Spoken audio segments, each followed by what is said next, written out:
No justice. No justice. No justice. What do we want? What do we want? We are the sons and the daughters. We gotta stand up and make it loud. Just like our God told the Pharaoh, let my people go, go. We are a new generation from the ones who have come before. He's calling us into freedom, let my people go, go. We're gonna shine and we shake. Give me a papa glory, make the heavens. If you don't say you know what trouble, let my people go, go. The blood, sweat, and the tears that we gathered through the years. If you don't say you know what trouble, let my people go, go. Wade in the water, we did wade in the water.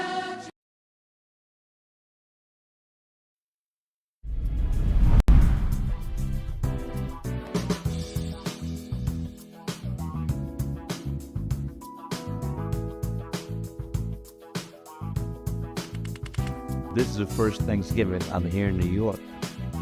Over 20 years. I'm just glad to be here with Rev today and to hand out the food. It's a blessing. It's a blessing. It's a blessing. It's Erica Ford, the Peace Doctor in the building. Here at the National Action Network, it's about thanks, it's about giving, it's about gratitude. Welcome to another week of National Action Network Live. And in the words of our great late attorney Michael Hardy, when you hear the cry, no justice, no peace, you know you are where the action is. My name is Nancy Darlene Crawford, and I'm your host for this morning's broadcast. Today, we will hear reports on what NAN is doing across the country and are joined by various leaders of our community and in the nation, bringing to you how you can get involved and get into the action with NAN now. Our keynote speaker today is none other than our president and founder, the Reverend Dr. Al Sharpton. We welcome all of you who have joined us live here at our House of Justice Auditorium, located at 106 West 145th Street and the corner of Lenox Avenue in the village of Harlem. Welcome to those also watching us via live stream and on our social media platforms and our website at www.nationalactionnetwork.net. During the Saturday Action Rally, we have a segment here called What's on Your Mind. We invite you to email us at nanwhatsonyourmind@gmail.com or call us live at 877-626-4651 and share with us a brief account of what issues are concerning you most that you want the broader community to be aware of. We invite you to call us, email us, what's on your mind today.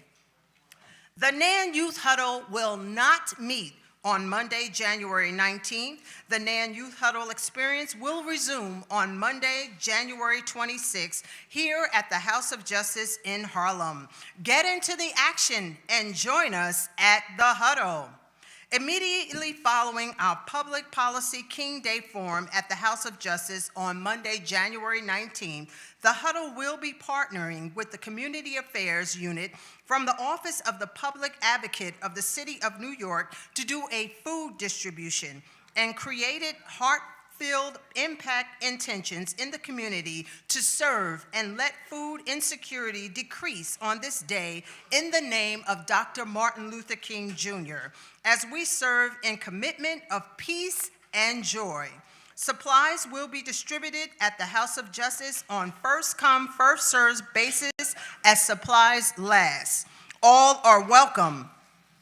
Tune in to MS Now's Politics Nation with Al Sharpton every Saturday and Sunday at 5 o'clock p.m. Eastern Time, live on MS Now. Here are some announcements to keep you in the know for Saturday, January 17th. King Day in Harlem and D.C. In just a few days, National Action Network will convene its annual commemoration and day of reflection honoring the Reverend Dr. Martin Luther King Jr. In Harlem, Reverend Sharpton will welcome New York City Mayor Zohran Mamdani, New York State Attorney General Letitia James, Senate Minority Leader Charles Schumer, and other New York City and state elected officials in the House of Justice. The King Day Public Policy Forum will focus on how we can collectively continue to pursue Dr. King's dream and an equal and just nation. The Policy Forum will follow NAN's annual King Day Legislative Breakfast in Washington, D.C. earlier Monday morning. There, Reverend Sharpton, Martin Luther King III, and Andrea Waters King will recognize distinguished leaders like former U.S. Attorney General Eric H. Holder Jr., BET co-founder and Salamander Collection CEO Sheila Johnson, Baltimore Mayor Brandon Scott, and veteran political strategist and best-selling author Donna Brazile. Both the King Day Breakfast and the Public Policy Forum come at a crucial time in preserving the legacy of Dr. King, which is what inspired Reverend Sharpton to establish National Action Network in 1991. Each year, the King Day Public Policy Forum is packed to the point where it becomes standing room only as the greater Harlem community gathers to hear from Reverend Sharpton and their elected leaders as we collectively renew our spirits and prepare for the year ahead. At a moment when so many of our hard-won civil rights giants are under attack or being eliminated altogether, it is imperative that we strategize and organize together to secure our future and the future of generations to come. This year marks 35 years since Reverend Sharpton formed National Action Network. As the Trump administration seeks to diminish voting rights, economic justice, DEI, health care, and social benefits, protections for minority groups, and so much more, NAN finds itself as the vanguard in the fight against this administration and their policies. Join us today in the fight for justice. For more information on the King Day Public Policy Forum or King Day Legislative Breakfast, please contact 1-877-626-4651 or visit our website at www.nationalactionnetwork.net. Reflections on Dr. King's birthday. January 15th marked Reverend Dr. Martin Luther King Jr.'s actual birthday, a day where he would have turned 97 years old, were his life not cut short in the most vicious ways decades earlier. On this significant day, Reverend Sharpton and National Action Network honored not only his remarkable life, but his moral clarity. We gathered at the historic Riverside Church in Harlem, the location where Dr. King delivered his Beyond Vietnam speech and warned the nation about the dangers of racism and economic injustice. He spoke the unvarnished truth that there, even when it was unpopular, even when it cost him support, and even when his life was threatened. He exemplified the idea that conscience matters more than comfort. The rededication to justice, answering Dr. Luther King's call in 2026 event at Riverside Church, brought together labor leaders, activists, prominent voices, and members of the community on this powerful day. We recounted his unyielding courage and vowed to continue pressing forward despite the setbacks and the attacks against us. At a moment when immigrants are targeted, civil rights are rolled back, and the social safety net is being dismantled, we are called once again to answer his challenge, not with silence, but with courage, not with retreat, but with resolve. Dr. King's legacy is not a memory, it is a mandate. On his birthday, all of us at NAN vowed to answer the call of what this moment demands of us. NAN launches Ascend HBCU Tour. Reverend Sharpton made a groundbreaking announcement this week as he launched National Action Network's Ascend HBCU Tour, kicking off in Pennsylvania with a host community rally in Philadelphia. The two-day visit featured a historic tour at Lincoln University, an MLK convocation keynote address, and a community awareness rally, which focused on getting out the vote and the voter education engagement in Philadelphia. The two-day visit marked a significant moment in NAN's national efforts to empower students, strengthen civic participation, and mobilize communities around issues of justice, democracy, and service. Its launch comes as the country prepares for the crucial 2026 midterm elections, where these very issues will be on the ballot. The impact of the midterms cannot be overstated, as the results can serve as a check on the ongoing federal actions to erase diversity, equity, and inclusion. ICE raids that are terrorizing American cities and the actions that have dismantled civil rights gains dating back decades. The Ascend HBCU Tour is a national leadership and empowerment initiative developed through a historic partnership between NAN and Alpha Phi Alpha Fraternity Incorporated, led by Reverend Cassius L. Rudolph, Special Assistant to Reverend Sharpton, and Tour Director. This is about shared purpose, real investment, and a commitment to meet our young people where they are and prepare them for the responsibilities ahead. We must mobilize and empower the next generation of Black leadership. This is how we build power together. Reverend Sharpton denounces Trump's outrageous claims. Reverend Sharpton slammed Trump's claims that the civil rights movement led to reverse discrimination. Trump made statements asserting that white people were very badly treated as a result of laws and policies adopted during the civil rights movement. These insulting statements come as his administration and the right-wing advocates continue to undo decades of equal opportunity protections, voting rights, and minimize the federal King holiday itself, as well as Juneteenth. It's the latest in thousands of cuts the president has taken to not simply Black rights, but our history, our culture, our role in building this nation. As we prepare for the King federal holiday, National Action Network will ensure that Dr. King's legacy is not only preserved, but advanced. His dream of just, fair nation is the light our nation needs as the antidote to Trump's nightmare. Welcome to all of you who have tuned in and joined us also live via live stream at www.nationalactionnetwork.net and also live on Facebook at National Action Network.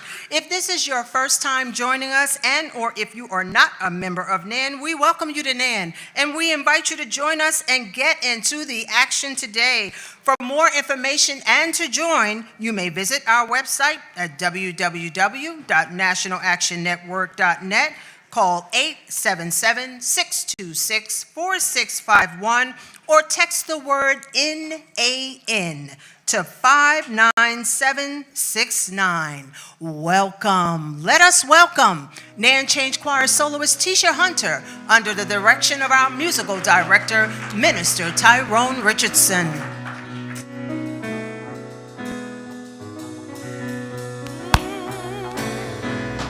I will sing praises unto our King, yeah. I will sing praises unto our King, yeah. He's the creator of everything. He's the creator of everything. I will exalt him, his name adore, yeah. I will exalt him, his name adore, yeah. Honor and reverence forevermore. Honor and reverence forevermore. We lift up our hands To our God, to our God, to our God, to our God, to thee be his to thee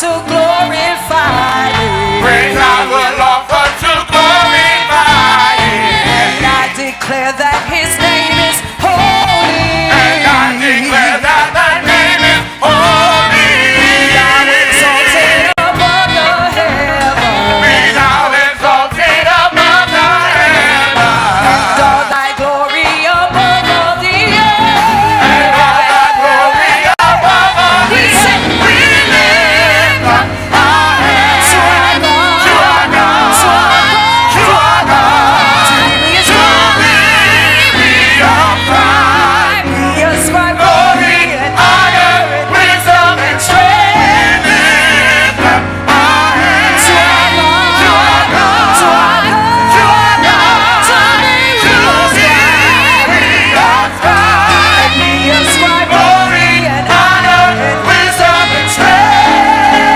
strength. we worship, We worship, adore you, adore you. we declare, We declare nobody like you. nobody like Say you. we worship, We worship, adore you, adore you. we declare, We declare nobody like you. nobody like Say you. we worship, We worship, adore you, adore you. we declare, We declare nobody like you, nobody like you. we worship, We worship, adore you, adore you.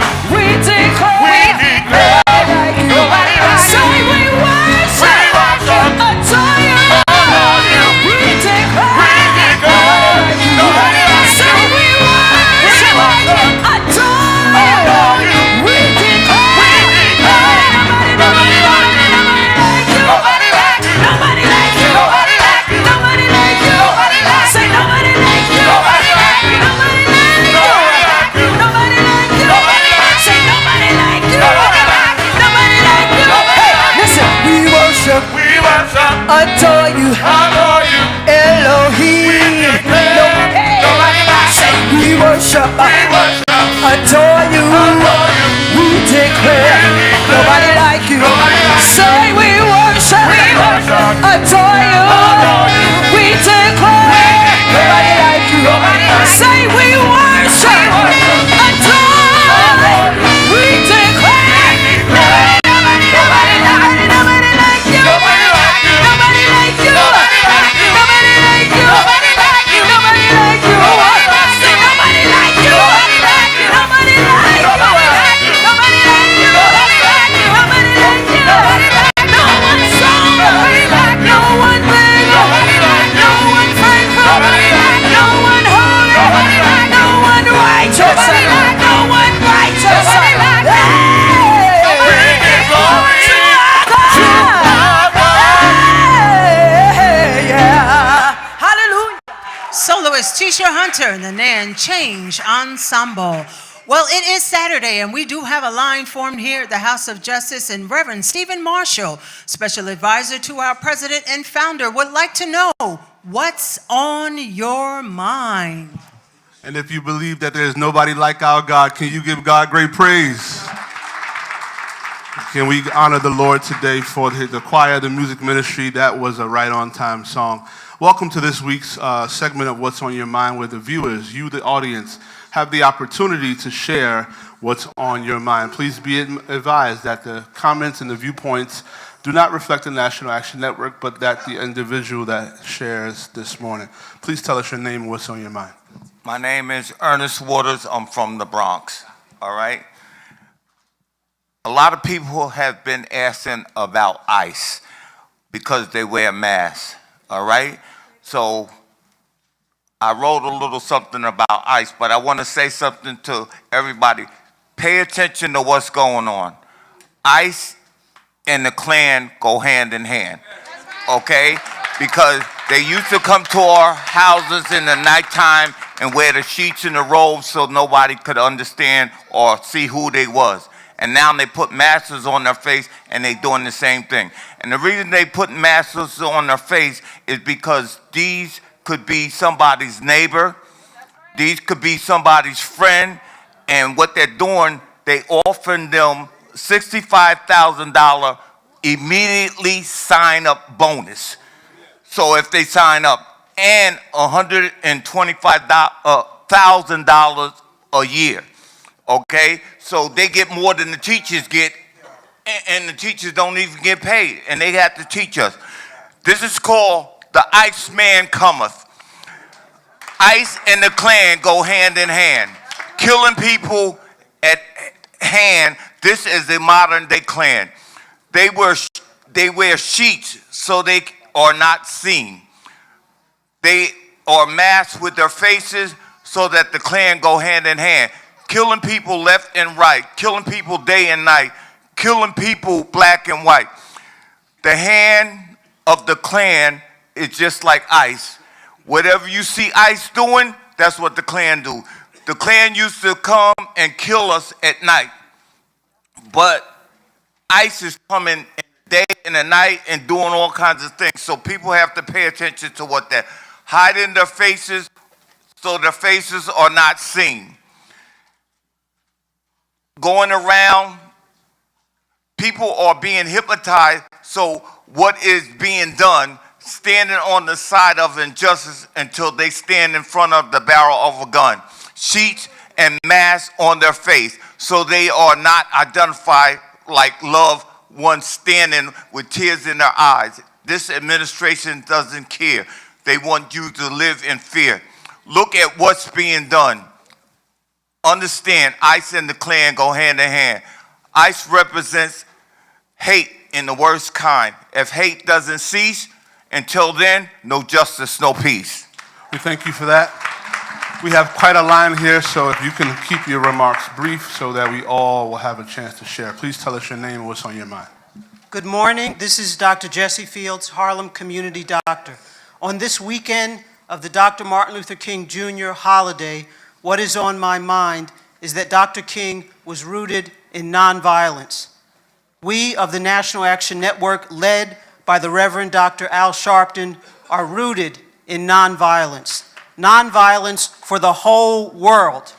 And I want to introduce our sister from Nigeria, West Africa. She is truly an internationalist, Rita Nzenwa Okoro.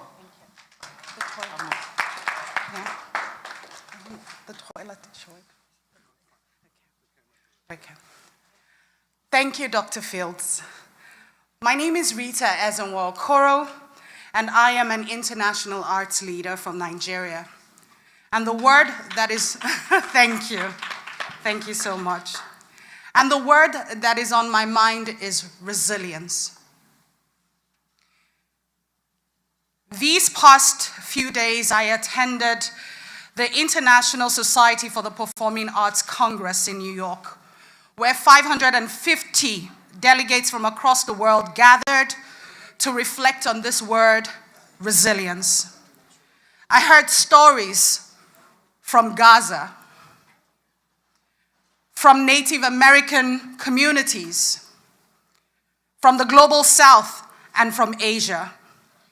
I was moved by how poetry, music, dance, visual arts, and circus arts have become the cushions people lean on to vent, to co-create, and to reflect.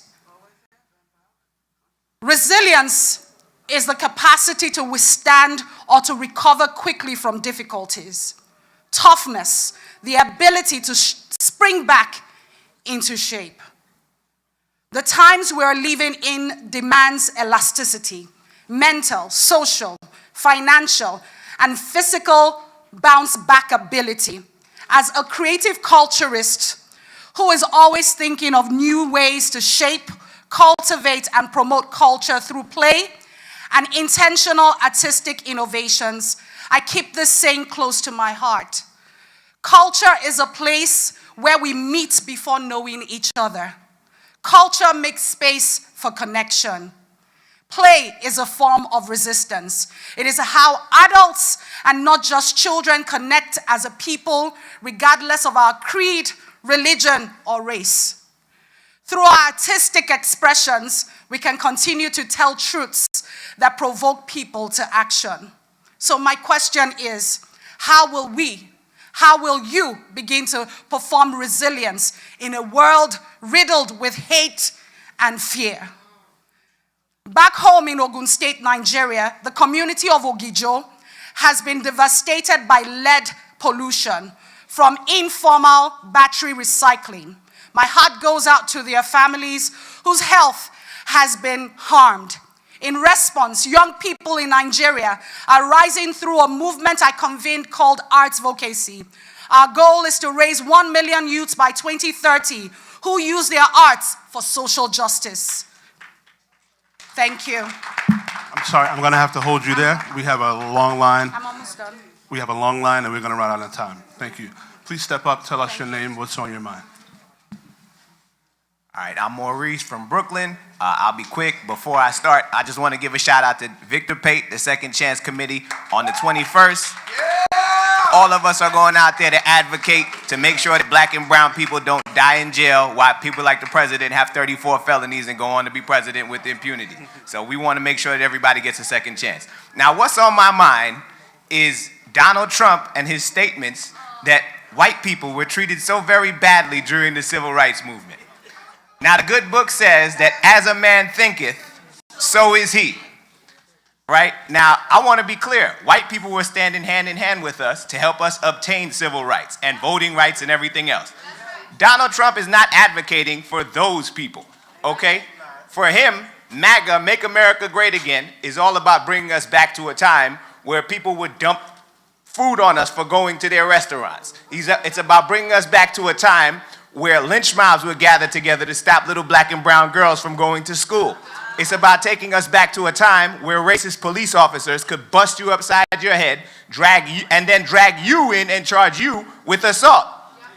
But people, I want to tell you that we never have to worry about the Nebuchadnezzars that are put in front of us, or the Pharaohs that are put in front of us, or the Bull Connors that are put in front of us, or the Donald Trumps that are put in front of us, because they have to worry about the awesome God that is behind us. Okay? Now that's the same God that led Harriet Tubman safely through the Underground Railroad. It's the same God that gave Rosa Parks the courage to not give up her seat on that bus that fateful day.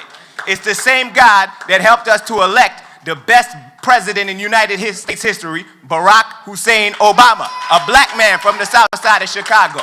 All right? And it's the same God who this November is going to take back the House and take back the Senate from this racist, wannabe, fake excuse for a president that we got in office right now. No justice, no peace. All right, tell us your name and what's on your mind. Victor Pate is my name. Good morning, everybody. And first and foremost, thank you, Maurice, for that. But I always give power to God. It's not just Victor Pate, but it's all of you. So I want to say this first thing, and as a reminder, next Friday, January 23rd, from 1:30 to 6, there is a clean slate clinic that's going to be held at the Malcolm Shabazz Masjid, located 102 West 116th Street. Secondly, we are 3 days away from the Parole Advocacy Day. Thank you all who signed up so far, and I'll say there's a few more seats that have became available. If you're interested, come and see me after the rally. There are a few more seats left, so if you're interested in going, come and see me after the rally. Lastly, on Wednesday, the 21st, the House of Justice will be open at 5 a.m. I'm asking everybody to please be here no later than 5:45 a.m. because there's some pre-boarding stuff that must be attended to. Once again, the House of Justice will be open Wednesday the 21st at 5 a.m. I'm asking everybody who signed up to please be here by 5:45 a.m. Lastly, if you have not spoken to me personally, you do not have a seat on that bus. Thank you. All right, please step up, tell us your name and what's on your mind. Yeah, my name is Anna Queno, and once again, I'm going to not reinstate what Maurice have already said regarding what's going on in this country today, wickedness and evilness in this country and government. What I want to express to my people, black people, do not go out in the street. It's not our fight. Donald Trump they voted for Donald Trump based on immigration and to make America great again. We don't have to be in the street. That's their fight. They voted for him, so let them go out in the street. ICE is out there. They want black people to come out there in the street and to start an insurrection. The ICE people are already, they're mobilizing more Trump is mobilizing more of the ICE people out there in the streets now. So our people do not have to be out there in the street and get killed. It's not our fight. Let the ones who voted for Trump, let them go out and fight, because it's not our fight. So I'm telling you, tell your people, don't go out into the street and march, because that's what they want, to have the ICE people to go out there and to kill us. All right, thank you. Can you please step up, tell us your name, and briefly what's on your mind? Good morning. I'm Winifred from Brooklyn and also from Cameroon.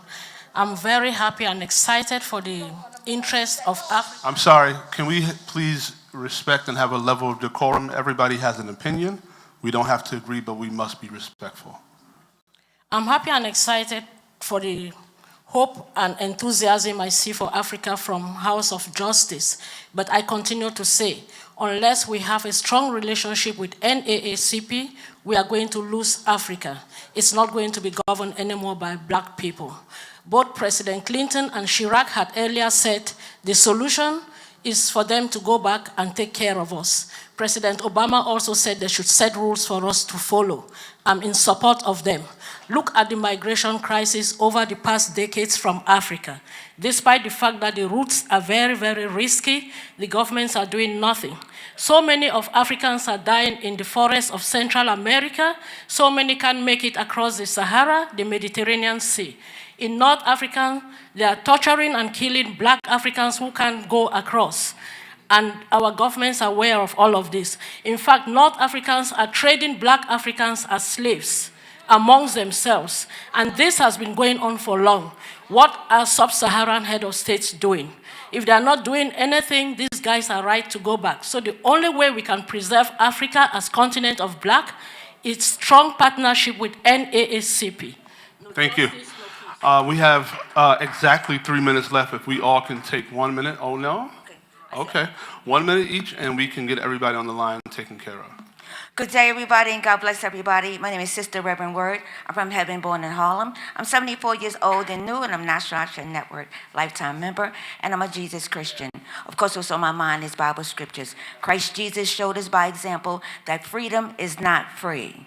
There's the work that we have to do, and that includes marching peacefully to communicate that we want this democracy and we will use our right to vote to keep it. God bless you. Good day.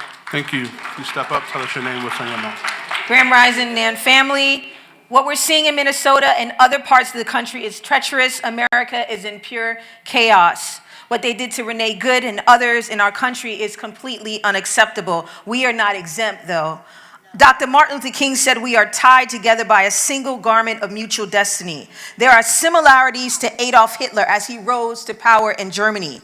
Gradual normalization of extreme ideas, silence of moderates sitting in the corner saying they're focusing on themselves, targeting of specific groups for, first, journalists, Jewish people, disabled people, LGBTQ people, erosion of democratic norms framed as law and order and national pride. We better speak up about injustice happening and take action or else. Now is not the time to be silent. Stand up, people. Remember, as quoted by the late Dr. Martin Luther King, he said, in the end, we will remember not the words of our enemies, but the silence of our friends. Thank you. Please quickly tell us your name and what's on your mind. Hi, my name is Queen Oshiani. I'm from Brooklyn. So what's on my mind is the autistic doll that Mattel has recently had released. I honestly think that it's kind of a bit of a capitalization off of people who really does have autism, and on top of that, autistic people don't look as different from a regular person. I mean, take a look at me. I'm autistic. I'm on the spectrum. I'm on the lower end of the spectrum, but there's other people that's on the spectrum, and honestly, I believe that that this should not be a money grab off of people who suffer from this. So that's all I got to say. Thank you. Please tell us your name and what's on your mind. My name is Kaisha Olson. I'm from Brooklyn. What's on my mind is that I looked up the White House Historical Association, and they show a picture of Lyndon B. Johnson sitting at the table with Martin Luther King, and they're both looking at each other with a solemn look as they signed the Voting Acts. And then they show Lyndon B. Johnson and Martin Luther King sitting in the cabinet, and they show one of them both in the West Wing. So we want to say you don't have to kick us out of the White House. We were already there more than once, and we'll leave more than once, and we'll go back more than once. No justice, no peace. Last but not least, please tell us your name and briefly what's on your mind. Hello, my name is Sarah Nels Jenkins. What is on my mind? What is going on today? It might not be just, but us staying together and standing for a positive cause, that's how change will be brought forth. So I am very grateful for the people that have been there for me throughout my life, have made me who I am today. I keep on, no matter what I'm going through, excelling. I was not raised by my birth parents. I was raised by my uncle, my aunt, and I'm totally grateful for them.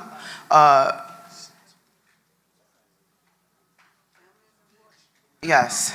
I'm sorry, we're really out of time, and I wanted to get to you. Can you give everybody a hand that has participated this week? Back to you, Nancy Darlene Crawford. Thank you, Reverend Marshall, and to all that contributed to today's What's on Your Mind. Our members are hard working on the ground to raise issues and making change into reality in this country. To hear more about what our committees are doing right here in the New York City chapter, we take you in the house this week with Chaplain Sandra Mitchell, chairperson of the Housing Committee of the New York City chapter of NAN. Let us welcome her at this time.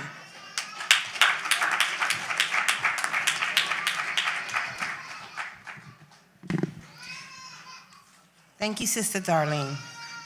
I want to say blessings and grand risings to our loyal and committed NAN family on WBLS, all social media, and our champions who pressed their way today to be here in our NAN Harlem Auditorium. Give yourself a round of applause. I want to say thank you and God continuous blessings to you. Ooh. Can you come and fix the mic? God's continuous blessings to Reverend Al Sharpton, our chairman of the board, Dr. Franklin Richardson, our board member, Dawn Jones, who's right here behind me, and our president of the Harlem chapter, Mr. Bill Griffin. I might be from the Boogie Down Bronx, but I'm born right here in Harlem, USA. This is my Mecca. And so that's why I'm here, being housing chairperson. Housing was always a problem with me growing up. And we've always had no heat, no hot water, and it's gotten worse. I just want to share with you our housing committee's attitude of gratitude, despite what's happening, for the ability to stay connected and committed to fight the good fight for housing justice across the city. Our connection partners are still CASA, which means CASA stands for Community Action for Safe Apartments, the Right to Counsel Coalition, Met Council, and statewide Northwest Bronx Community and Clergy Coalition. We've met with our new mayor and discussed our agenda for campaigns moving forward in 2026. We say fix it in 26. Our agenda is as follows: rent freeze, no more profits over people. Fund and staff right to counsel. If a tenant is facing eviction proceedings, they should have the right to be represented by an attorney. Do you agree? Absolutely. We don't want court-appointed attorneys who get the case 5 minutes before you have to go before the judge. They're not for us. And the third thing is Clean Hands Act. No property owner should be able to evict any tenant while there are violations and repairs that need to be done in the apartment and/or building. We are still doing court watch. We will continue to support anyone in the Bronx on Mondays by sitting in on their court case, providing legal advice with our community legal eagles and tenant support agencies. We will be traveling once per month to Albany to meet with our elected officials to advocate and make sure that they are well informed of the housing crisis that crippled many of our native New Yorkers, forcing many to be ripped from their homes, thrown into shelters, or forced to flee to other states. In worst cases, you see our once happy neighbors wandering on the streets and sleeping in doorways or trains. We invite you all to come to our meetings and learn more about Eviction-Free Bronx, as well as code enforcement, which is the city finding the property owners for non-repair and violations. The city will also come in and make the repairs while forcing the property owner to pay for the repairs. Our next general meeting is Wednesday, January 21st, 6 p.m. to 8 p.m. at 1514 Townsend Avenue in the Bronx. You take the 4 train and get off at Mount Eden. If you need further information about traveling, please see me after the rally, and please see a complete schedule of upcoming meetings on the table at the back. Some of us really need to have strong tenant associations. We need to march, and we need to go to Albany to speak to the elected officials that we have elected. We are their constituents, but we don't go to their offices to hold them accountable. You don't always have to go to Albany. You can go to their offices right here locally in the 5 boroughs. Find out where your elected official has his or her office and make an appointment. And don't go there yelling. Just go there with your agenda. Make it plain so that they can never say they didn't know. So thank you so very much for your listening ear. I have some flyers at the back, and you can always call here at 877-626-4651. We want to see you in the audience. Rain or shine. And that's my say. Thank you. Thank you, Sister Mitchell, for that information in the Housing Committee right here in the New York City NAN chapter. Let us now welcome the NAN Change Ensemble.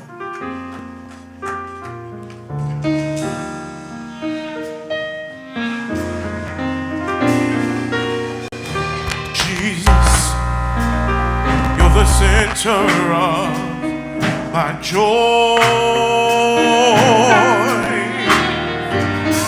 All that's good and perfect comes from you.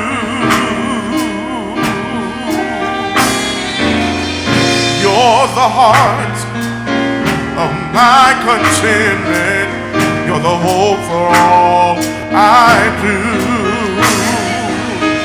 Jesus, you're the center of my joy. Help me say, You're the center of my joy.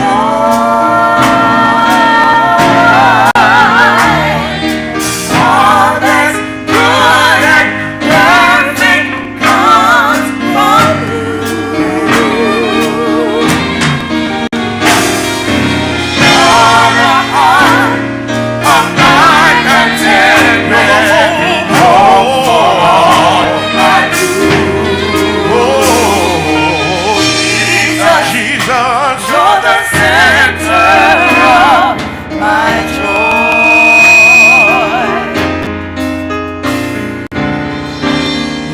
Lost my direction, you're the compass for my way. You're the firelight when nights are cold and dark. You're the voices of the children, our families and our home. You're the source and the finish of my highest dream. Oh Lord,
ensemble under the direction of the anointed minister Tyrone Richardson. Y'all messed me up the last time Reverend Lacey was here and I forgot his name. You ain't gonna do that to me today. You almost got there though, you almost got there. Every Saturday, we have an inspirational word coming from one of our leading pastors or preachers from across the country. Please welcome to bring an inspirational word to us this morning. He is no stranger to the House of Justice, Reverend Dr. Alphonsus Lacey, Senior Pastor of the Bethany Baptist Church in Brooklyn. You did it to me, it's your fault. Let us greet him with a warm National Action Network welcome. No justice. No justice. Thank you, Madam Presider, for being able to preside us even in this moment, and certainly to our leader, the Reverend Dr. Al Sharpton, who is certainly my friend and brother and leader, and to the chairman of our board, my pastor, the Reverend Dr. W. Franklin Richardson. I have an assignment, and y'all know what I do. I do what I'm supposed to do. One thing they keep bringing me back, so I don't know if I'm getting it right. It's like, is this a redo? You know, there we go. But mine is the task to be able to challenge and give us a word even for this moment. I want to center us in this moment from a passage of scripture from 2 Samuel chapter 18, verses 28 through 33. And from the New International Version, we find these words. Then Ahimaaz called out to the king, all is well. He bowed down before the king with his face to the ground and said, praise be to the Lord your God. He has delivered up those who lifted up their hand against my lord the king. The king asked, is the young man Absalom safe? Ahimaaz answered, I saw great confusion just as Joab was about to send the king's servant and me and your servant, but I don't know what it was. The king said, stand aside and wait here. So he stepped aside and stood there. Then Cushite arrived and said, my lord the king, hear the good news. The Lord has vindicated you today by delivering you from the hand of all those who rose up against you. The king asked the Cushite, is the young man Absalom safe? The Cushite replied, may the enemies of my lord the king and all who rise up to harm you be like that young man. The king was shaken. He went up to the room over the gateway and wept, and he wept. He said, oh, my son Absalom, my son Absalom, if only I had died instead of you, O Absalom, my son. Word of God for the people of God. God, we thank you even for this sacred moment of preachment. We pray now that you would hide me behind your cross, that all of you and none of me may be seen and heard. In the marvelous name of Jesus Christ, we pray. Amen. Amen. Today we honor the life and legacy of Dr. Martin Luther King Jr. But I want to put a holy question on the table. Are we celebrating a person or continuing a purpose? That's the question. Because it's easy to applaud courage after it has been safe. It's harder to practice courage while it is still costly. On the threshold of a new year and on this Martin Luther King celebration weekend, we are apt to forget the meanings behind memorials. Memorials often lose their significance because they become detached from the factors that call them into existence. Carl Wendell Hines Jr. penned these words that I say every Martin Luther King weekend. Now that he is safely dead, let us praise him, build monuments to his glory, sing hosannas to his name. Dead men make such convenient heroes. They cannot rise to challenge the images we would fashion from their lives. And besides, it is easier to build monuments than to build a better world. So now that he is safely dead, we with ease consciousness will teach our children that he was a great man, knowing that the cause for which he lived is still a cause, And the dream for which he died is still a dream, a dead man's dream. Here in our text, David is waiting at the gate for news because his son is in rebellion with them, and he gave them a task: do not kill my son. And now somebody has to tell the king that his son has died. I tell you what, it's difficult when you got to tell somebody bad news. I got bad news this week. My brother, Clinton Miller, passed. And when I got the call, they told me to sit down. It hurts. It hurts when you get bad news. Nobody wants to receive bad news about any situation. And here, David's son has died, and somebody got to tell the king that his son has died. That means there's no continuity, there's no progress. And here we have a guy by the name of Ahimaaz, and he is named, and he is lettered, and he is known, but he always brings good news. So whenever he shows up, he brings good news. But Joab tells him, no, sir. You cannot deliver the message today because you do not have good news. And then you know who he looked for? He looked for a Cushite. Somebody looked like me. Somebody of burnt skin. Somebody with no name.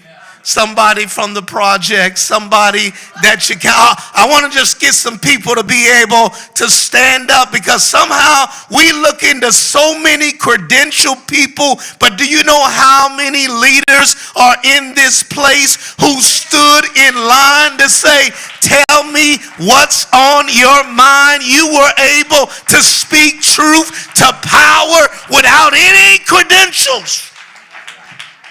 And here, what we saw was the person that was credentialed.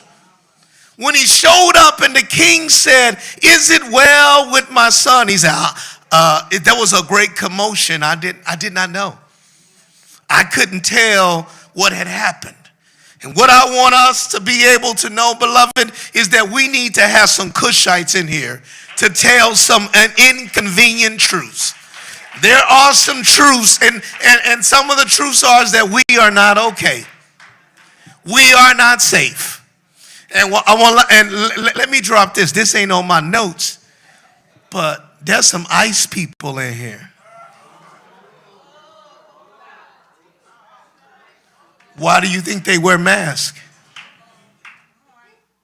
I already know them. It's like, I said, what does your boyfriend do? He works for ICE. I said, what? I said, what do? You work for ICE? I said, wow. I'm telling the truth. Y'all said, Pastor messing with y'all. You better be careful. You better be careful. So on this Martin Luther King weekend, our text calls us to wrestle with telling the truth, because truth ain't free. Dr. King stood before presidents, police, preachers, and powers, insisting that this nation face its own inconvenient truths.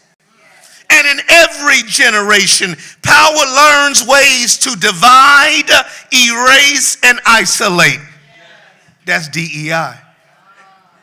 Power learns how to divide, erase, and isolate. Division plays communities against each other. Erasure sanitizes our struggle into myth, and isolation keeps us wounded people so that we cannot organize for repair. But I believe that worship interrupts DEI. Worship interrupts division. Worship interrupts erasure. Worship interrupts isolation, and it does so by becoming the truth. Truth forever on the scaffold, wrong forever on the throne, yet that scaffold sways the future, and behind the dim unknown stands God, keeping watch above his own. That's James Russell Lowell. And so what we have been guided in is these binary choices.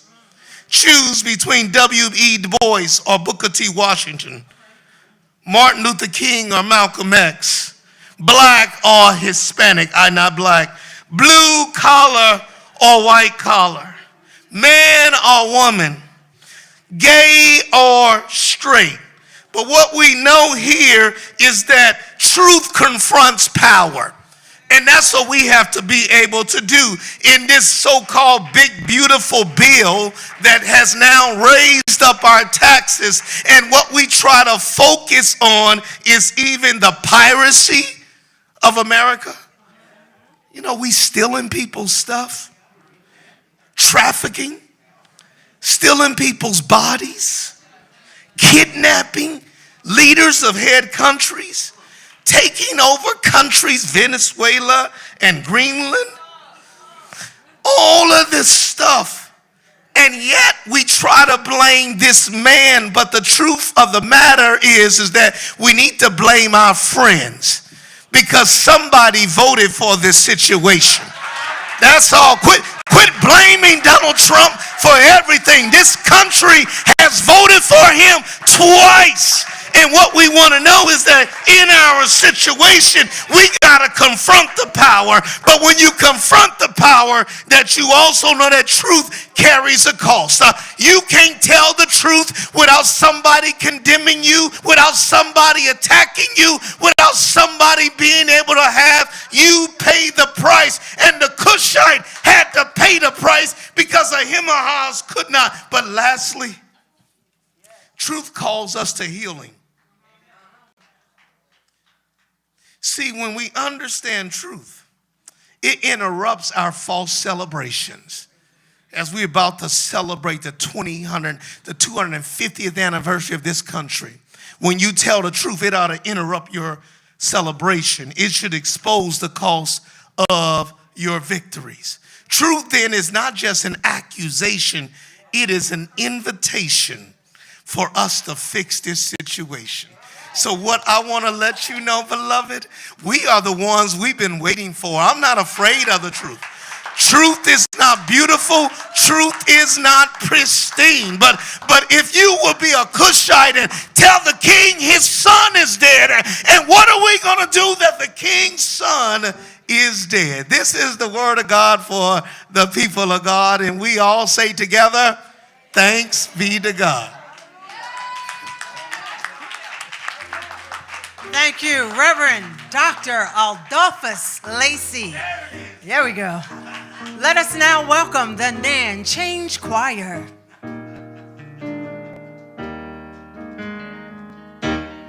What if God is unhappy with our praise?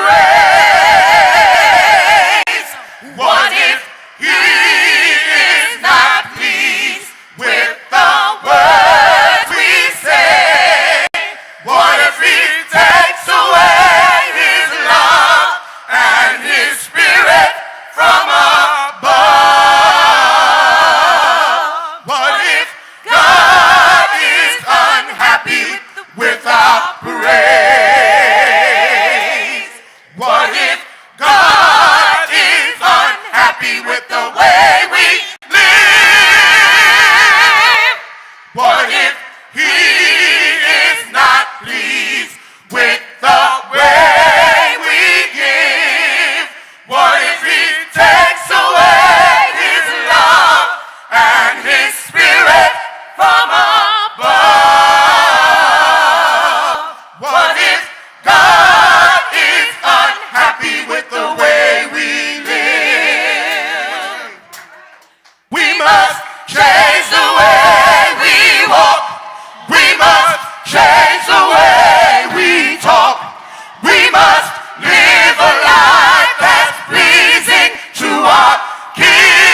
Musical Director, Minister Tyrone Richardson. Good morning, good morning, good morning. Welcome to National Action Network Live on 107.5 WBLS. Let us now welcome our president and founder, the Reverend Dr. Al Sharpton.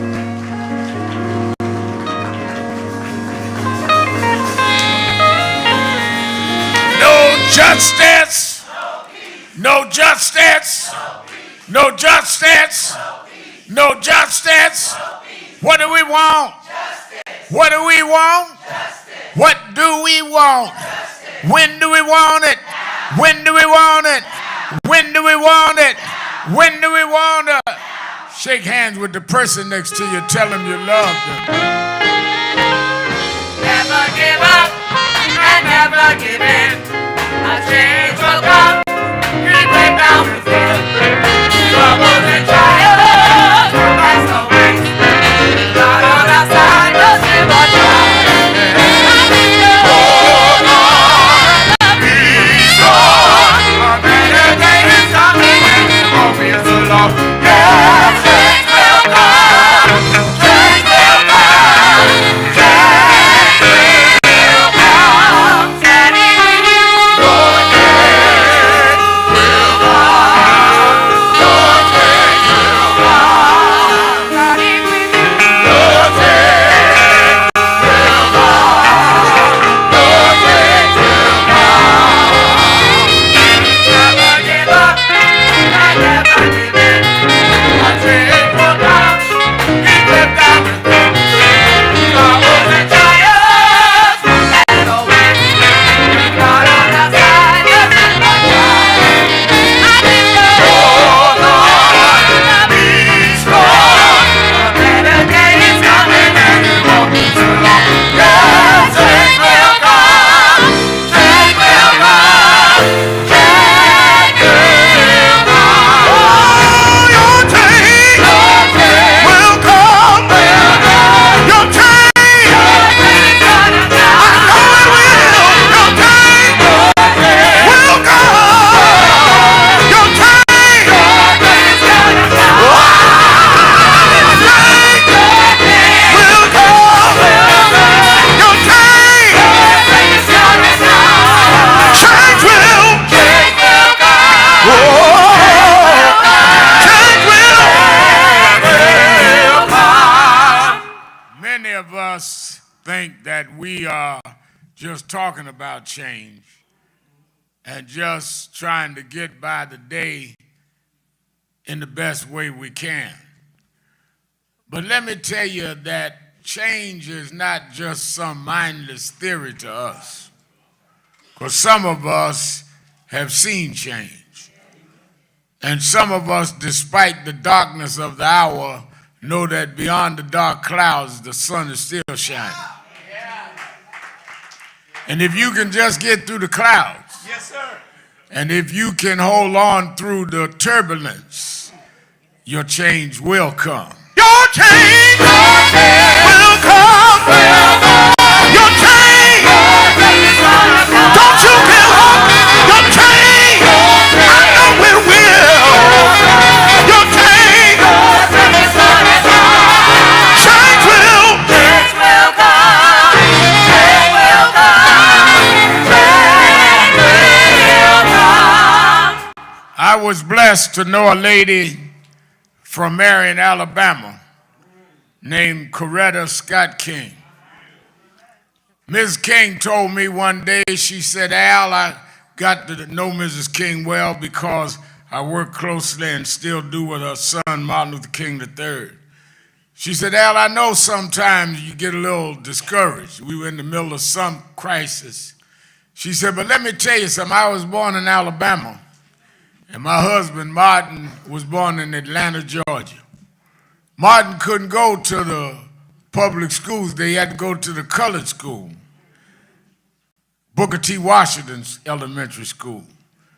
Martin, when he was growing up, couldn't eat at a restaurant downtown Atlanta, couldn't use a public toilet. Martin couldn't ride in the front of the bus. She said, but in about 2 weeks from now, do you know that all those schools will be closed? And do you know that all the banks will be closed? And do you know the jails that they put Martin in for marching, the jail bail it gets off because it's a federal holiday named after Martin. I wonder if the teachers that used to say you can't go here, how they feel now that they got to take the day off for Martin Luther King Day. If you don't give up, if you don't give out, if you keep on marching and keep standing up, your change will come. Your change will come. Your change. Just keep the faith. Your change. Oh, yes, it will. Your change. Change will. Change will come. Oh, your change will come. Your change. Just keep the faith. Your change. Hang on in there. Do it. Your change will come. Your change. Change will.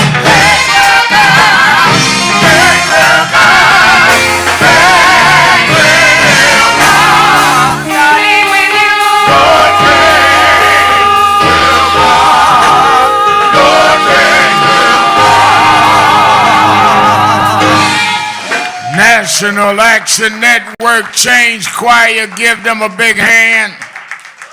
Give them a big hand. Certainly we're happy to be with you another Saturday morning for the Saturday Action Rally.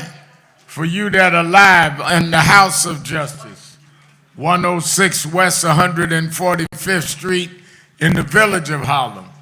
And for you that are listening live on WBLS 107.5 in New York, and you that are watching us around the world on Impact Television or on National Action Network.net or NAN YouTube. We're on some of everything now.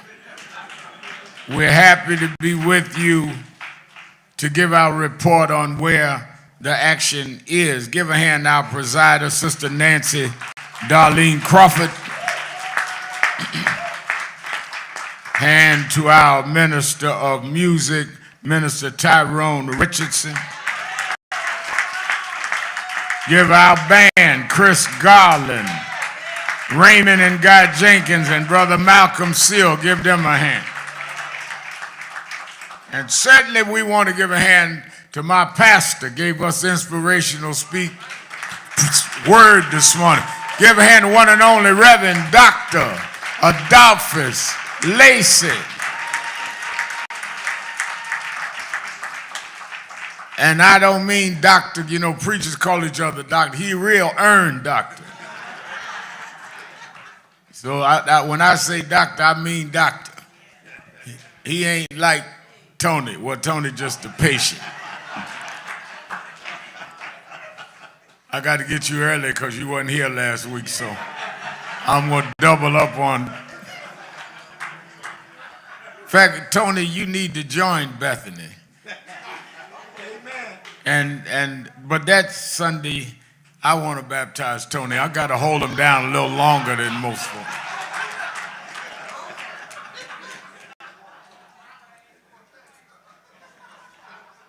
We're glad to have Dr. Lacey. Also glad to have in the house our pastor of St. Luke AME Church. Give a hand, Sister Reverend Arcella Hughes. Come on up here with us. Always glad when Reverend Hughes is in the house. And she's a member, Nan, and promotes Nan at St. Luke. She don't know, I know what she be doing for us. Let me, before I say anything else, let me say that we are saddened by the passing of two people of note and concern they showed their concern throughout their ministry. In Los Angeles, we lost the pastor of Second Baptist Church, Reverend William Epps. And I knew Reverend Epps when he was the youth pastor here at Abyssinian Baptist Church. And I used to run around trying to get to Adam Clayton Powell. He'd help me talk to Adam. And as he grew older and went west and became pastor of this historic church out there, he succeeded Dr. Thomas Gilcor, who was the liaison for Martin Luther King in Los Angeles. And I can't remember many times I was in LA that he wouldn't ask me to stay over and preach at Second Baptist. He was Johnny Cochran's pastor. And we certainly give our love to his family. He's a great man. I called him about 2 weeks ago. I heard he was in hospice, and he answered his cell phone. And little did I know he'd be gone. So God bless his memory. Then we lost in Brooklyn a young brother that I knew well, loved. We preached for him. Many of us know. I know my pastor Lacey knew well, Reverend Clinton Miller, who is was pastor of Brown Memorial Baptist Church on Washington Avenue, a young, just passed this week. And so I give our certainly condolences to his family and to the Brown Memorial family. Let me say that we in brighter news want to salute. I was glad I was part of the viral surprise birthday party for Reverend Bishop Dr. Herbert Daughtry, 95 years old.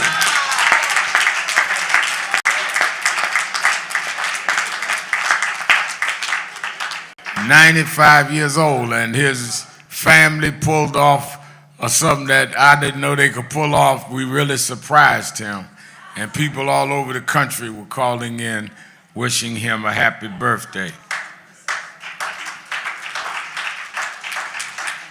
Let me say a few announcements, and I want to get into our business for the day as we kick off MLK weekend. National Action Network, we started our tour this week, the Ascend Tour at HBCUs. And we started at Lincoln University. We had a great turnout by the students.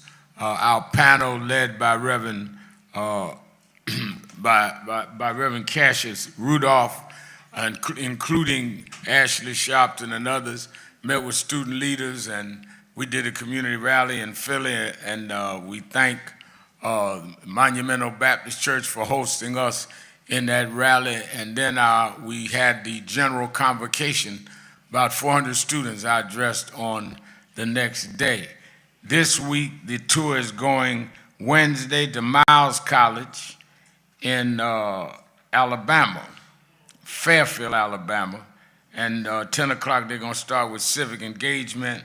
Then they go to Montgomery, Alabama, and they'll be at the Hutchinson Missionary Baptist Church, Alabama State University students. Reverend Thomas is hosting that on the next day, on Wednesday, at 6 p.m. They'll be there in Montgomery. And then Thursday, going to University Chapel, the MLK Room in Tuskegee University. So we're covering Miles College, Montgomery, and Tuskegee this week. The idea of this, Pastor Lacey, is that we're doing 14 cities and 14 HBCUs between now and National Action Network's convention. And we want to carve out about 300 leaders, young leaders, that we want to bring to the convention and help build the next generation of activists and the next generation. I'm going to do about 3 or 4 of the cities myself, but they're going every city, and we're proud of that development, and you ought to give them a big hand. Give them a hand. Talking about the convention is April 8th through the 11th here in New York at the Sheraton. It is free, and but you should register. Every year, people stop me in the hall. Ramal, I can't get in the workshop. Did you register? No. If a room fills up, we go by the list to let people in. And we have a lot of people already committed. I'm not releasing the names for another 10 days, 2 weeks. I like people that sign up that don't know the big shots coming, but they coming. So sign up. You can sign up, you that are here in the auditorium at the counter, or you that are watching us on television or listen on the radio can call and sign up right now at 1-877-626-4651, 1-877-626-4651, or go online at www.nationalactionnetwork.net, www.nationalactionnetwork.net, or do what Tony do, send a pigeon with a note in it.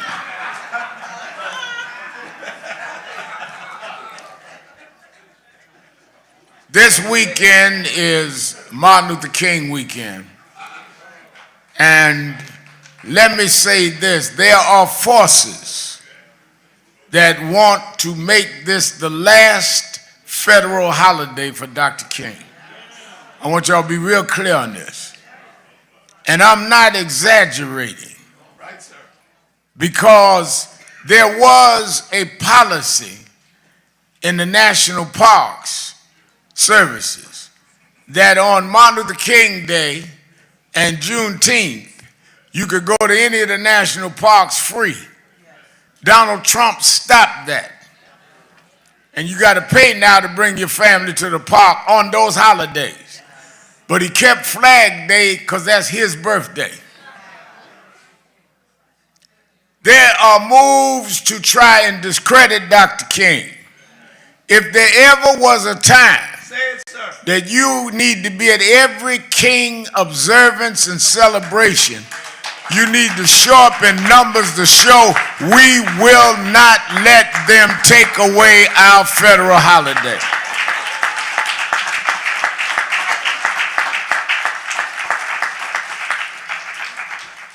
We'll be doing what we do every King Day with National Action Network. We start in Washington, D.C., and our annual Martin Luther King National Action Network breakfast. And Martin Luther King III and Andrea Waters King, his bride, and my sister co-chair that with us.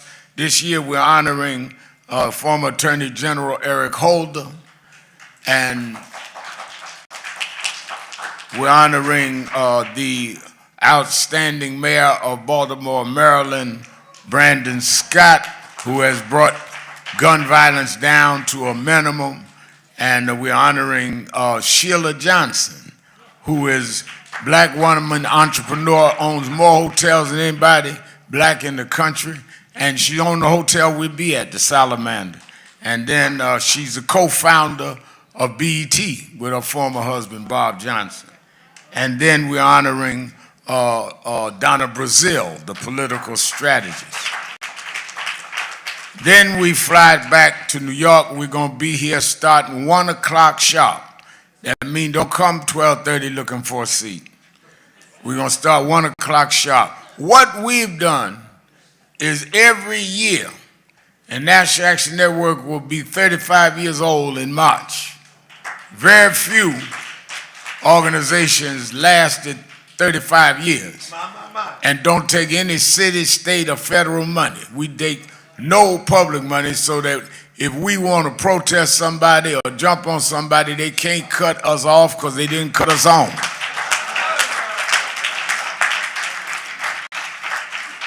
We've been 35 years raising our money from our members and through private sector and our events. And we are going to do what we've done every King Day, and that is we have the elected officials come and give a report on what they've done since last King Day in the spirit of King. This time we just want them to tell us what you're doing in the King legacy. and keep going. We have confirmed that'll be here Monday. Governor Hochul will be here, Mayor Mondani will be here, State Attorney General Tish James, Congressman Hakeem Jeffries, Senator Schumer, Senator Gillibrand, all of the list goes on. And I want to hear what they have to say. Now, we may not agree or disagree. This is not session for you to be booing and hollering and screaming. I want to hear what they got to say, and we will deal with it from there. And I'm not telling folks don't protest. I'm telling you, you disrupt in here, you ain't got to worry about them. You got to worry about me, because we will have a way of dealing. We want to hear them, because there's stuff need to be done in this town that we need to know what is their intent, what is their record, and where are we going from here. So 1 o'clock on Monday, which is King Day, I told them to post 1982, January 15th, 1982, James Brown, the Godfather of Soul, took me with him to the White House to lobby for Reagan to make it a holiday. Mrs. King and others had been rallying for that. Stevie Wonder did a song for that. It was a movement that gave us that federal holiday. Ronald Reagan had called Dr. King a communist and had denounced him. But movements turned people around.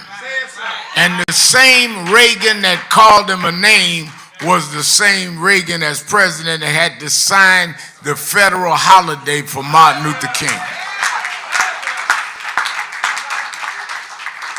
So let's not take Monday as a day off. It's a day on. Wherever you are in the world, celebrate Martin Luther King and the movement he stood for on this Monday. And I'm going to talk about that in a minute. Let me also welcome, I'm so happy to have Sister Rita in Zemwa Okoro. I got your book. She's here from Nigeria. And I want to welcome her. She and her book is here. She quoted me in the book. I want y'all to know, y'all keep messing with me, I'm going to move to Nigeria. They know me over there.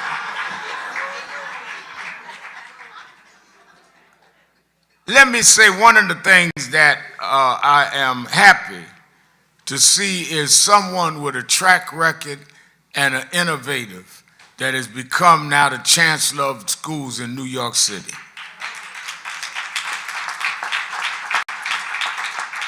This is the largest school district in the country, and this is not an easy task.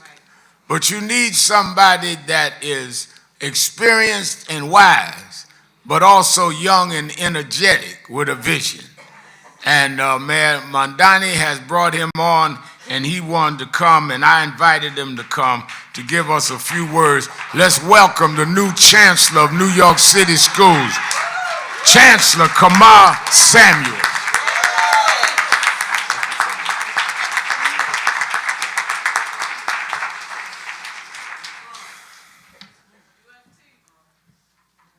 UFT, solidarity, all the time. Good morning, everyone. Good morning. First of all, thank you so much for having me. I have to say that I tell teachers, I tell our system all the time, that when kids come to school, we want them in a place where they feel like they belong. And coming here this morning, coming into this room, looking out on all of you, I have to say, this is a place where I feel I belong. So thank you. Thank you very much. Thank you all for having me. I'm honored to join you. I want to thank Reverend Al Sharpton, the president and founder of NAN, along with, he's not here today, but along with Dr. Franklin Richardson. When I first came to America, I went to Mount Vernon. And in Mount Vernon, there's a place called Grace Baptist Church. I spent a lot of time in Grace Baptist Church, so I miss him. Let him know I miss him. So and I'll be back. Hopefully, we'll be able to connect. Ashley Sharpton, founder of NAN Youth Huddle, Christian Matthews, NAN youth and college director, and it's especially meaningful to me to be here today. And I'll come back next year, Reverend Al, because one of the first things I did when I graduated school, my mom made me do accounting. She said I was good in math. There's always a job for an accountant. I didn't like it though. But next year, I think it's good, like you're demanding of others, for me to come back and give an accounting, right? Because I think it's important to hold folks accountable. And I want to be held accountable because as an educator and a leader and a parent, Dr. King's commitment to equity and justice are values I carry every single day. You know, they're also reflected in my priorities for NYC public schools. I've worked in this system for over 20 years. This is my life's calling. I've been a teacher, principal, superintendent, and an NYC public school parent. And I believe every child deserves schools that are safe, that are rigorous, and truly integrated. And when I think about rigor, I think about what it means to ensure that it's as important today as it was in 1964, in 1863, in 1619, that all of our kids are able to read on grade level, and because that's going to be what propels them into a career and a life that is truly, truly meaningful. Look, we also need to make sure our schools are physically and emotionally safe, right? And that when our kids come to school, and especially our boys, they can express their emotions. That is very, very important, especially in this time. Because oftentimes, we don't listen to our children. It's really hard to be an adult, but sometimes it's harder to be an adolescent child. With all the distractions, with everything that is happening, we need you, and we need your prayer. We need your attention. We cannot disregard and not listen to our children. And finally, I want to say, I believe schools need to be truly integrated, because when they are not, they are often forgotten. They are not given the resources that they need. And also, our kids are not really able to attend and access the wonderful city that we have, right? And some folks, as we know, have been cut out of what the lovely resources that we have. And as a chancellor, I'm going to put forward policies. I'm going to work directly with communities to ensure that no more will our most vulnerable kids, whether they're just coming from on a bus from Texas, or they've been here for generations, but no more will our most vulnerable children be left out and cut out of an amazing education. And so I don't want to go too long here today, but I leave you with this. This is Dr. King's Day and our Dr. King's weekend, and Reverend Al, I am committed now. I got to go look at my calendar. I got to get on more events this weekend. But Dr. King said, intelligence plus character. That is the goal of true education. Because we got a lot of intelligent people out here these days. A lot. Yes, sir. And we have to make sure that when our folks become really intelligent, that they have the character that we can all be proud of. So thank you so much for having me this morning. I am engaged, I feel belonging, and I'm ready to take on the rest of the weekend and the rest of the year. Thank you so much. Give him a hand, Chancellor Samuels.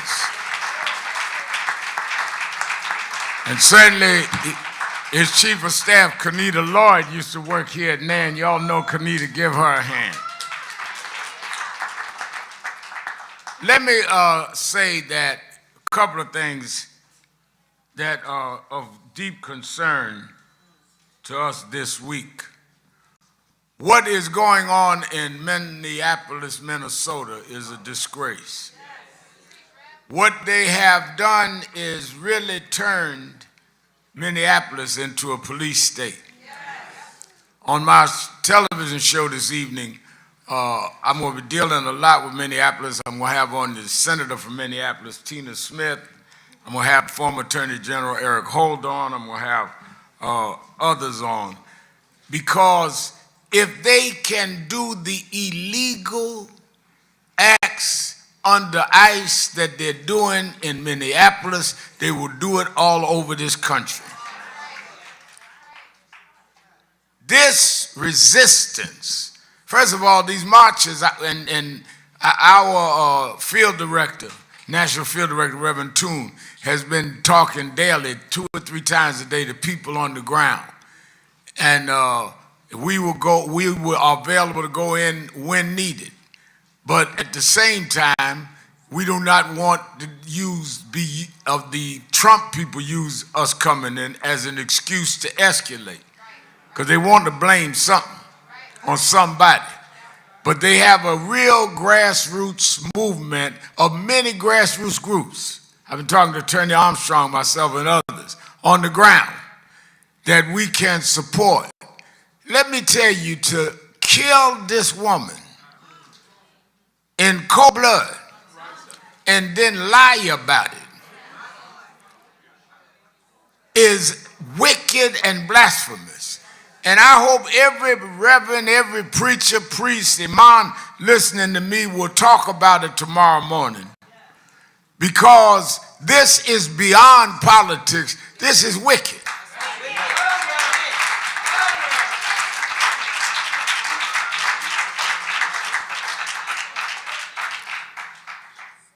Man is an ICE agent, puts his smartphone in one hand and a gun in another hand and films himself in this encounter where all she says is, "I ain't mad at you, dude." Who, if he was under threat, would be would be on his smartphone? If he was under threat, then why was he calm enough to be filming this back and forth? Then shoot the woman unarmed who had dropped her 6-year-old kid to school, went back by to see what they were doing to her neighbors, and shoots an unarmed woman. And let me tell you this, we have been saying it for years. If it happens on one side of town and it happened on another, we were there 5 years ago fighting for George Floyd, a black man who was killed with a knee in his neck. Now we're standing up for a white woman. Because once you let lawlessness go, it don't matter if you're black or white. You can hit me today, it'll hit you tomorrow.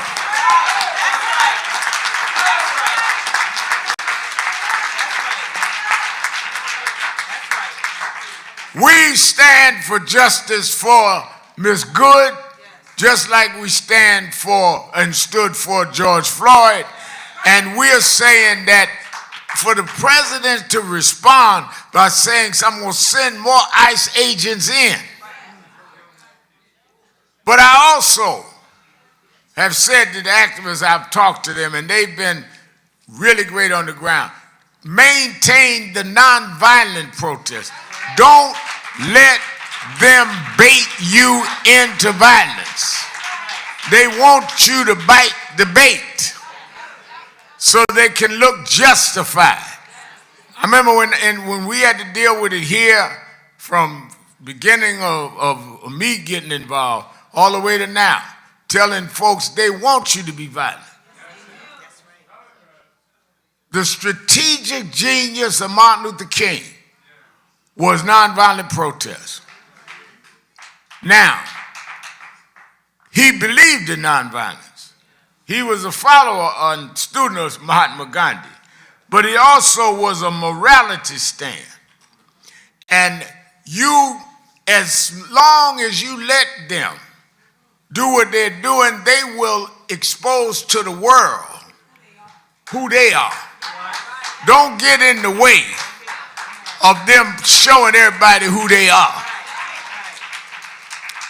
The minute you get violent, then you begin to make them portray that they were reacting to you. Bro, what they did to good and what they're doing to others. We look in our Los Angeles office is involved in a case where a DHS worker killed Porter. It's going all over the country. They're using immigration as a cover to do some immoral, illegal things. Now, if the border's closed, what are you panicking for now? Pulling citizens over, asking for ID.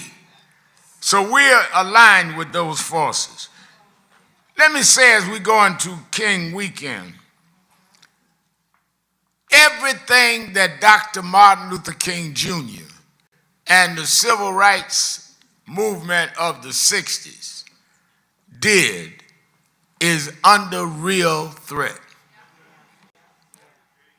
There's never been a King holiday that has been more important for us to understand, that what made King King and the others, because it wasn't just King. You had NAACP, you had Urban League, you had CORE, you had the National Council of Negro Women, you had SNCC. You know, folks talk about Brother Seal, well, with the old guard, they called Martin Luther King the old guard, and he never lived to 40 years old. We always had this young, old generation thing, and moderate and militant thing, and who's progressive and who's regressive. It's always arguing with each other. But they kept moving. And how you gauge their success was they got the Civil Rights Act of '64 passed, and then the '65 Voting Rights Act passed. Now, let me tell you why that was important. Civil Rights Act made it against federal law to discriminate. That is correct. Federal law. If you went state by state, you'd have to wonder if Alabama going to break down and have civil rights law, but you couldn't go to Georgia. If Georgia broke down, you couldn't go to Mississippi. You needed federal law. And that's what they did. They started it when in 1954, Brown versus Board of Education came out with the law that said you couldn't discriminate in schools. Now, watch the timeline. 54, Brown versus Board of Education. Thurgood Marshall and his legal team. Thurgood Marshall graduated of Howard University. It was a year later that Rosa Parks sat in front of the bus and refused to give up her seat. There's continuity to struggle. 3 or 4 months before Rosa Parks sat down was the lynching and killing in Mississippi of Emmett Till. Right, sir. Right, sir. So, Chancellor Samuels, when people say, well, you know, Sharpton and them just jump out there on killings, on issues, it is scientific organizing to take incidents and turn them into movements, and movements to turn them into law. So yeah, we used driving while black up and down the New Jersey Turnpike to change racial profiling law. That's what we learned from Dr. King. Yes, we stopped stop and frisk based on Eric Gardner and other things. That's what we learned. You take incidents, because you can't bring the victims back. You change the law that caused their demise.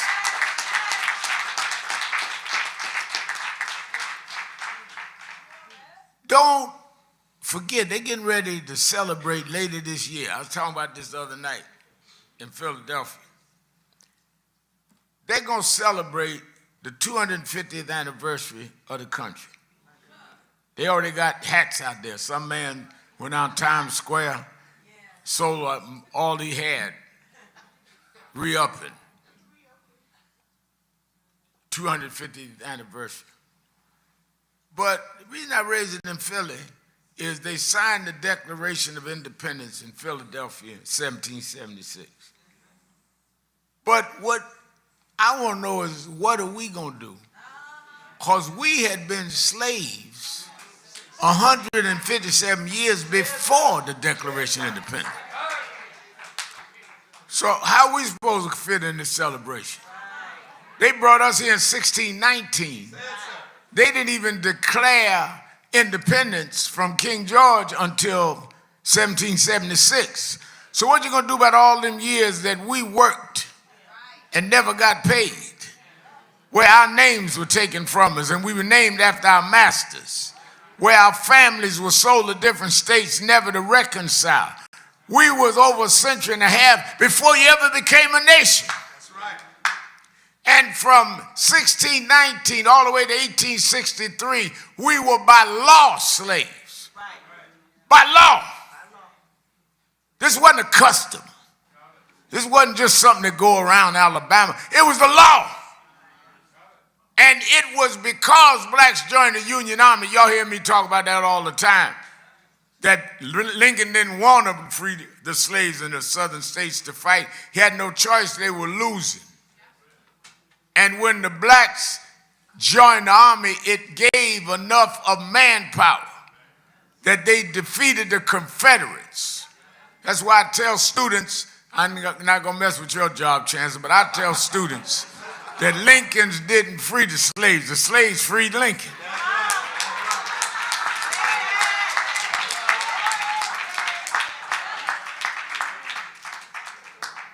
Lincoln signed the Emancipation Proclamation January 1st, 1863, slaves are free. Now watch this. You walk off the plantation. That was the first watch night meeting we had. Because we were waiting to see the clock strike 12. Right, sir. And we walk off the plantation.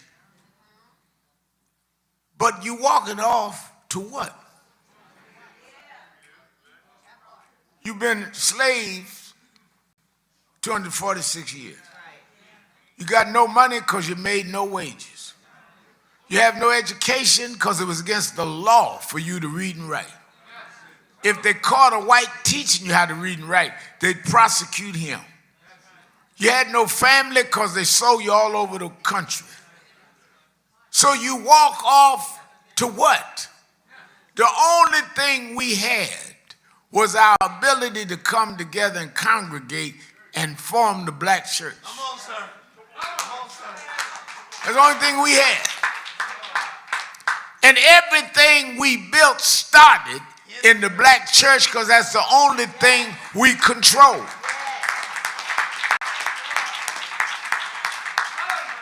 Black banks started there. Black fraternities started there. Black colleges started there. Black politics started there. Because we only owned our church. That's why if you go from 1863 to 1963, it was the Southern Christian Leadership Conference. The black church, led by Reverend Dr. Martin Luther King. Our leaders in our history have always been spiritual leaders. Reverend Dr. Martin Luther King, Reverend Congressman Adam Clayton Powell, Minister Malcolm X. You are not going to stand up to the man here unless you believe in a higher power than the man.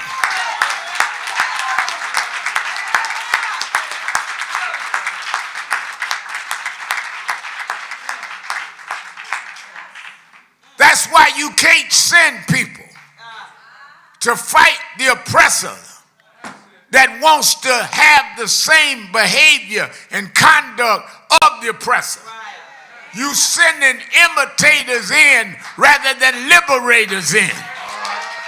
You got to send folk in that don't want to be like the folk you fight. I don't want to be like Trump. I want to take Trump out so we can bring justice in.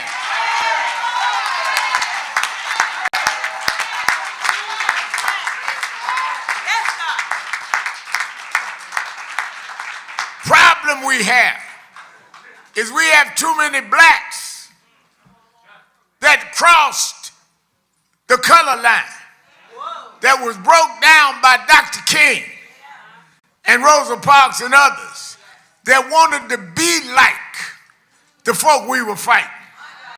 To change white exploitation with black exploitation ain't liberation. No, sir. For us to stop whites from taking advantage of us to take advantage of each other is not liberation. We didn't fight to change your complexion. We fought to change the society's policies. I remember when they killed this young boy out in Queens, day before his wedding, Sean Bell. And we marched. They got a movie out on it now called Aftershock. It's on one of them live streamers. And I think it's on Showtime. And we marched. We fought, got those cops indicted. 2 of the 3 cops that shot at unarmed Sean Bell 52 times were black. We didn't fight for blacks to be able to shoot at us because they got on a uniform. It doesn't matter the color who's right or wrong. That's why I stand up for good like I stand up for Sean Bell. And Dr. King built that kind of movement that you fight for what's right. And you fight in a righteous way. And that's why this country has got to turn around and honor him. That's right, sir. Do you know that Martin Luther King is the only non-president that ever had a federal holiday? Do you know when I bring my grandson to Washington and you have 4 memorials, you have the Washington Monument, you have the Jefferson Memorial, you have the Lincoln Memorial, and Martin Luther King. Who would have ever thought a black boy raised in segregated schools in Atlanta, Georgia, would be sitting on the banks of the Potomac River looking at presidents? But God said, if you be faithful over a few things, I didn't say everything, just a few things, I'll make you ruler over many things. That's why the nation gonna close down Monday, because God took a little boy and shook the world. God is still on the throne.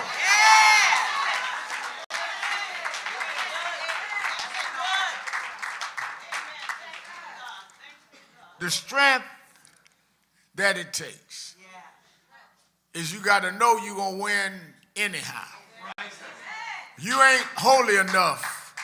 You ain't saved enough till you can look defeat in the face and proclaim victory anyhow. I remember when I was growing up, Daddy had left. I'll let you go on this because the Chancellor busy, he got to go, so let me wind up. Daddy left, we were on welfare living out Brownsville, East Flatbush, and Mama used to make me all the time, I was a boy preacher. She said, I don't care what you preach, say your blessing and say the 23rd Psalms. And I just memorized it because it's just something, but a lot of us don't listen. David was a shepherd boy. David wasn't a big shot. David wasn't in the lineage of the king. Shepherd boy. And he went from shepherd boy to warrior to king. And in the twilight of his life, Tisha, he sat down and said, y'all want to know how I did this? Because the Lord. Well, I shall not want. Read it, say it again. You wasn't in the Lord is my shepherd. I shall not want. The Lord is my shepherd. I shall not want. Well, how are we going to do a budget, Reverend, to go to HBCU? The Lord is my shepherd. I shall not want. He maketh me to lie down in green pastures. He leadeth me beside the still waters. He leadeth me beside the still waters. He restoreth my soul. He restored my soul. You know we're going to get some complaints. Some of y'all ain't ever going to stop complaining. Some of y'all gonna beat us down, but he restored my soul. And he restored so much that what? He leadeth me in the path of righteousness. Lead me in the path of righteousness. For his name's sake. You get me upset and angry, of course, I've got to stand the path of righteousness for his name's sake.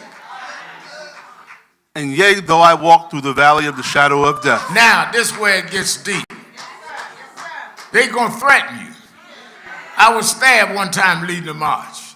I've been under police protection. They called up here, including last year, they were going to kill Sharpton. But I can walk through the valley and the shadow of death. Somebody said, Reverend, you need more security. Well, that's all right, but I can walk through the valley and the shadow of death and fear no evil. For thou art with me. Why? Because thou art with me. I ain't by myself. I got my rod. And thy staff. And my staff. They comfort me. That comforts me. And let me tell you something else. They had me downtown with some bankers the other day. I thought about how when Obama was in, he had me at a state dinner, Chancellor, at the White House. And some of the Republicans that had denounced me on the Senate floor sitting there looking across the room and me at the state dinner with the president and the head of the IMF. And I thought about how Mama used to make me read 23rd Psalm. He prepared a table before me in the presence of my enemies. Thou anointest my head with oil. And then he anointed my head with oil. My cup runneth over. My cup, y'all. Sometimes I know I'll get y'all embarrassed because I'll be jumping up and down, but my cup runneth over. Surely goodness and mercy. I don't care what you think of me, surely. I don't care what they write about me, surely. I don't care what lie they tell, surely. Goodness and mercy. Goodness and mercy, goodness and mercy shall follow me all the days of my life. And I'm going to dwell in the house of the Lord forever. That's why Dr. King would march looking at bullets and sing, "We shall overcome." A lot of y'all thought that was some song we should stop singing, but you never looked death in the face. You never faced ridicule. Can you imagine folks that against the law was for them to even use a toilet? But they say, "We shall overcome." Deep down in my heart, I do believe we shall overcome.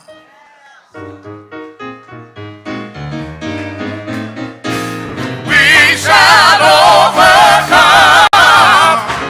We shall overcome.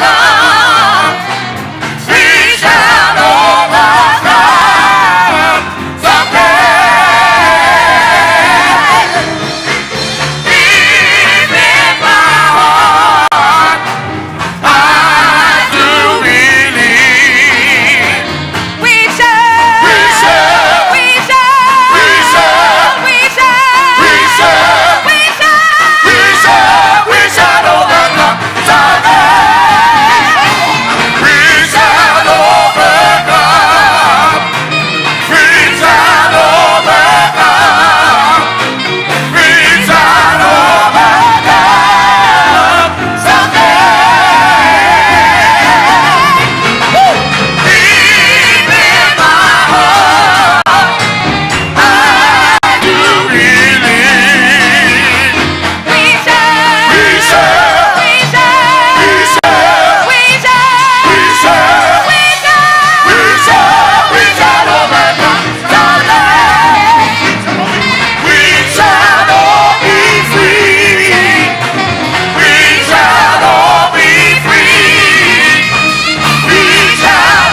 Everybody's singing.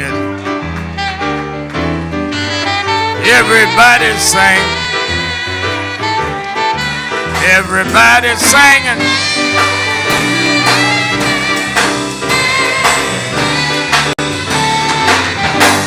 Everybody's singing. Sing it like you mean it. Sing it like you mean it.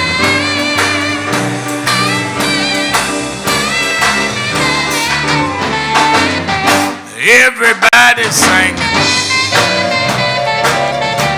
Everybody sing. Everybody singing.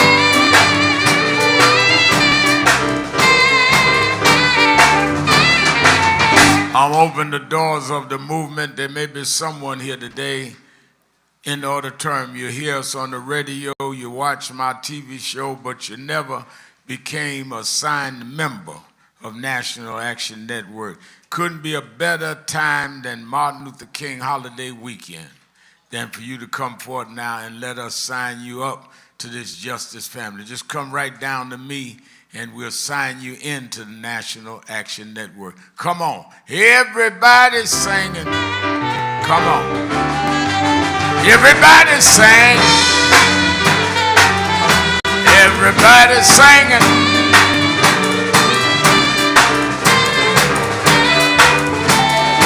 Sing it like you mean it.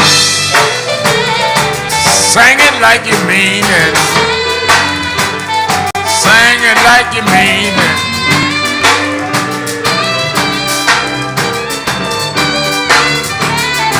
One last time, y'all. One last time, y'all.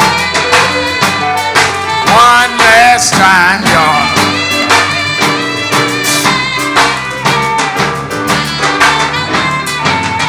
Everybody sing. Everybody sing. Everybody singing. Come on. We want justice. We want justice.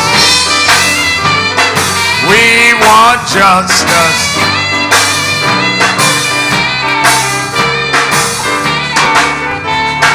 One last time, y'all. One last time, y'all. One last time, y'all.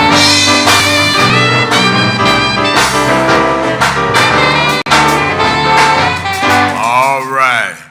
I'm going to move quickly. Move quickly. I'm going to raise our offering. We about a minute to 11. I say 9 to 11. We're going to be out of here about 10 after.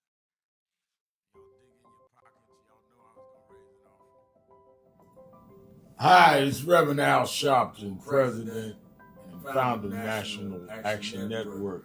We are at the very end of 2025. And I want to first say that I want to thank all of the officers, chapter leaders, regional directors, national staff, and certainly National Board of National Action Network for a solid and absolutely incredible year in 2025. Despite the fact that we are under assault, voting rights, diversity, equity, and inclusion, the battles globally, where we're seeing Nigeria and Venezuela attacked, and on and on and on. We have been steadfast as an activist organization in the tradition of Dr. King.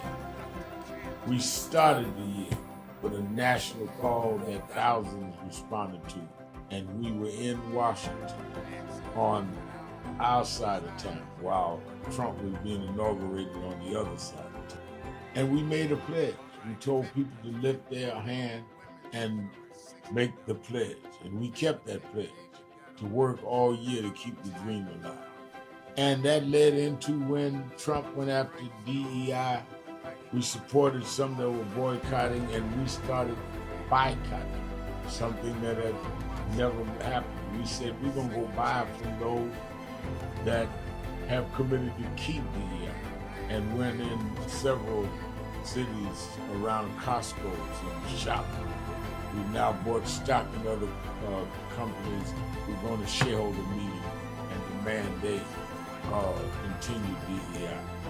We've had a sensational national action at our convention covering the span of activity, from political empowerment to education, to how we deal with the black church, how we deal with black women development that has to deal with both discrimination based on gender and race. And of course, we came to Wall Street by the thousands and marched in late summer on the anniversary of the March on Washington. And people thought you could not get people out, and they came from all over the country. And we marched on Wall Street and had an enormous turnout. The only mass black march, black-led march this year. We had a lot of protests, a lot of marches. I salute all, no King's marches and all. But the black organization march, to welcome everybody, we had white, black, everybody there, was our march on Wall Street in August. And then our Triumph Award and on into our fall agenda of organizing, mobilizing. We've expanded. We've started chapters in about 12 new cities. So I am proud of what we've done this year, but it's only the beginning, because our very rights are under attack, and they're not even being quiet about it. They want to revoke the Voting Rights Act. Section 2 may fall with this bill. They want to end the Civil Rights Act of 64. That's what the end of DEI is about. So let us be more alert and active than ever. History will decide whether the civil rights gains of the 50s and 60s died in the 2020s. That's on your watch and mine. So if we've got to march, we have to protest, we have to lobby, we have to rally, whatever we need to do, we need to put our shoulder to the wheel more than ever. I'm going to lay out a plan on King Day, both in Harlem at our annual event and in Washington at our annual Martin Luther King Day breakfast that we do in D.C., we do 2 cities that day. And then, of course, all roads lead to New York, the paper for our convention. We had, as I said, the largest attended convention last year in 2025. It needs to be more this year because our very existence is at stake.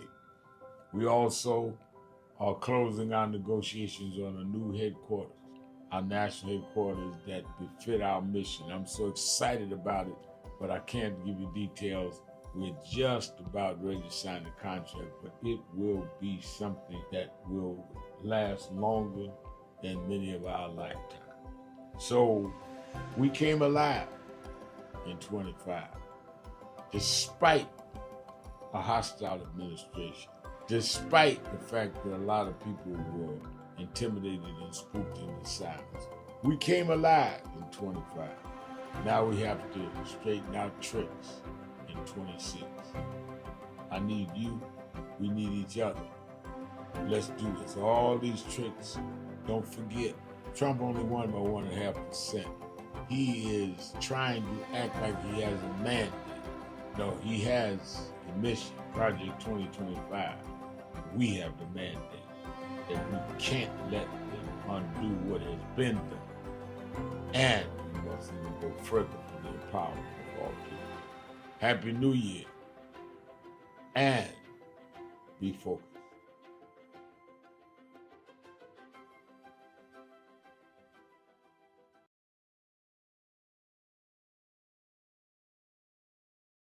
To go again, members be here at 11:30.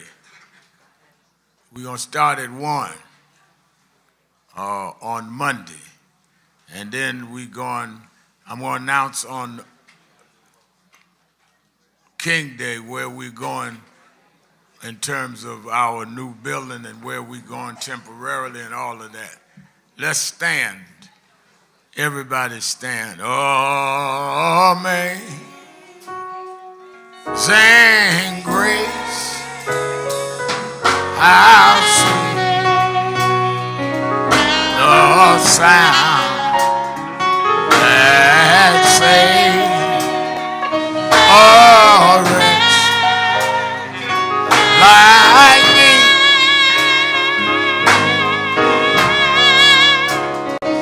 I once was lost, but now I'm found. Was blind, but now. Repeat after me. We're an African people, robbed of our names, our language, our families, our self-respect. But we shall rise, never to fall again. Up, you mighty race. We can accomplish what we will. No justice, no peace. No justice, no peace. No justice, no peace. Shake your hands with the one you're next to. Shake hands with me before you go.